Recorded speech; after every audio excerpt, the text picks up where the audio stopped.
Un projet d'aménagement, ça ne se fait pas derrière son bureau. Il faut aller sur le terrain, il faut aller à la rencontre des gens et prendre en compte, dans le cadre du projet, les attentes de chaque participant, de chaque habitant, des investisseurs, c'est aussi les institutionnels. Il faut aussi prendre en compte le côté technique, le côté financier, donc c'est vraiment un équilibre en fait à avoir. Il faut vraiment être à l'écoute de ce qu'on dit, chercher vraiment ce que cherche à entendre, ce que veut dire l'habitant, le participant, vraiment adapter la concertation en fonction du contexte dans lequel on intervient, contexte urbain, mais le contexte aussi social. Ça veut dire qu'on ne va pas parler de la même façon si on rencontre des jeunes ou si on rencontre des personnes plus âgées, les attentes vont être différentes, donc l'approche va être différente.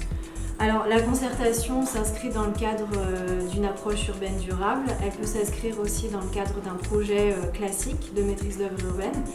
On a aussi une autre forme de concertation, donc là on a parlé des réunions publiques, des ateliers, mais aussi on peut très bien aller simplement sur le terrain, rencontrer un habitant et discuter avec lui très simplement, comme ça l'habitant, plus en fait le groupe est restreint, plus on arrive à savoir ce que recherche l'habitant et ce dont il a besoin.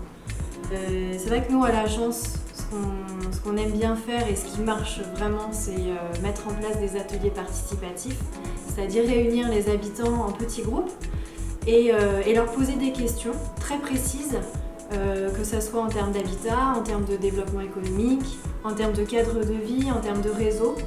Et petit à petit, c'est comme ça qu'on construit un projet.